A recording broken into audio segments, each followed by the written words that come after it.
So we're still in Kabul, but we've been assigned a hostage recovery mission.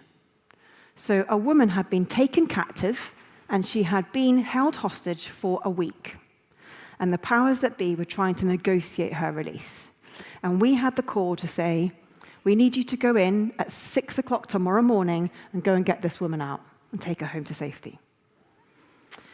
So we briefed, we prepared the mission, and I sent my crews to bed for a good night's sleep so that they could be in early in the morning to do this mission. And at midnight, I got a call, and they said, the negotiations have slowed down, and it's not going to happen at 6 a.m. tomorrow morning. It's going to happen tomorrow night.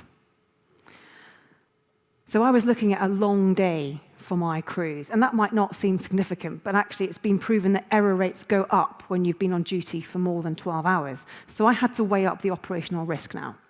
And I had a couple of options. I could go and wake them all up and say, go back to sleep, but have a lie-in, and I'll get you back in later. Or I could accept that they were going to have a long day in the knowledge they'd had an unbroken night's rest. So I went with option B. And when they came in the morning, I said, sorry, there's been a change of plan. Relax for the rest of the day. I'll get you back in later on when I need you. And most people were fine about this. But there were 2 people who did not like this. And they challenged me. And they said, this is outrageous. What do you expect us to do all day? We can't go back to sleep. And do you know what I said? I said, I don't care. The hostage is our priority. So stop complaining, and I'll get you back in when I need you. Now, why am I telling you this? Well, at the time, I believed I'd done the right thing. I'd made a decision, which I think was the right decision, and I needed my whole team to get behind me and execute that decision. And honestly, they were being a bit whiny. But I could have dealt with that more skillfully. Because I really wanted to get that woman home.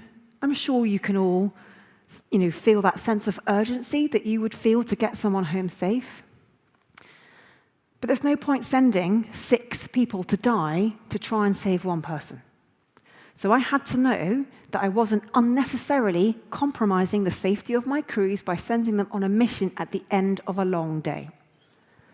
And the only way I can be sure of that is if people can challenge me. Because when people can challenge you, rather than 1 person making a decision and 6 people blindly following your orders, you've got the weight of 7 people behind that decision. You've increased the collective intelligence behind that decision, the buy-in behind that decision, and the probability of success of that mission. So if you translate that back into what you do, think of all the strengths that the people in your team bring to the table. We all have slightly different ways of seeing things and doing things, and you're all brilliant. But there's no point having brilliant people in your team if you can't harness that intellectual power. And for that to happen, everybody's got to have a voice. And everyone's got to be able to challenge you. And when they challenge you, you've got to be classy about it so that they do it again.